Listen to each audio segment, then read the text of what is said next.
আসসালামু আলাইকুম। প্রতি বছর এই সিজনে গ্রাম অঞ্চলে এই দেশীয় মাছগুলো সবচেয়ে বেশি ধরা হয়। তো আলহামদুলিল্লাহ আমরা যেহেতু গ্রামেই থাকি, গ্রামের আশেপাশে এমন প্রচুর পরিমাণে ডোবা, খাল, বিল, পুকুর থাকে যেগুলোতে বর্ষার সিজনে পানি আসে আর প্রাকৃতিকভাবে প্রচুর পরিমাণে দেশীয় মাছগুলো পাওয়া যায়। আপনারা জানেন যে গত ভিডিওতে আমরা বলেছিলাম যে আমরা 4 জন 14,000 টাকা দিয়ে পুকুরটা কিনেছিলাম। আসলে পুকুরটা হলো সব থেকে কেনা, এখানে টাকা কোনো বিষয় না। আমরা যারা আছি আমরা সবাই মোটামুটি মাছ ধরার নেশা, তাই এই পুকুরটা কিনেছিলাম। হৃদয় কি অবস্থা এমন? ভাই ভয়াবহ অবস্থা।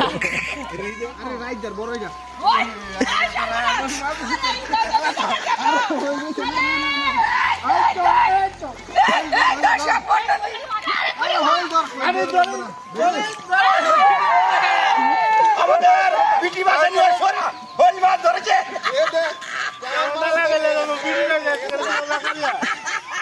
জামালপুরি জামালপুরি।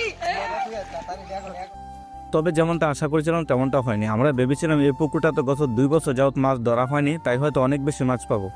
আসলে আমাদের ধারণাটা ছিল ভুল, তেমন একটা মাছ দেখা যাচ্ছিল না। তো কি আর করবো, কপালে যা আছে তাই হবে। আমরা মাছ ধরতে থাকি, দেখা যাক আল্লাহ রিজিকে কি দেয়। কি এসে করতাম আমরা এই তো কোভিড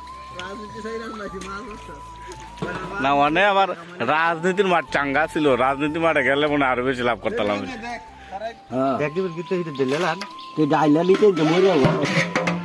এটা কি অবস্থা মাছের? চিতল মাছ ধর লাড়া যেটা হাতে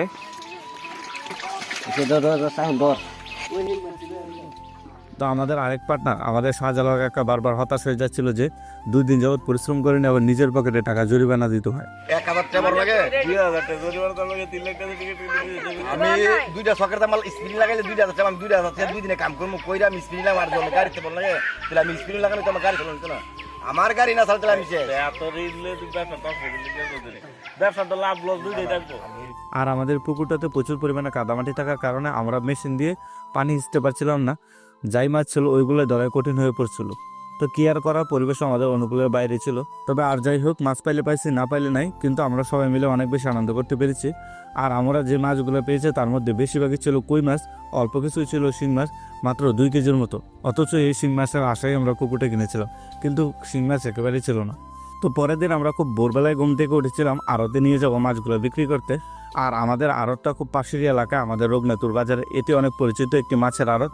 এই আড়তে আমাদের কুমিল্লা জেলার বিভিন্ন স্থান থেকে নিয়ে আসে মাছ পাইকারি বিক্রি করতে।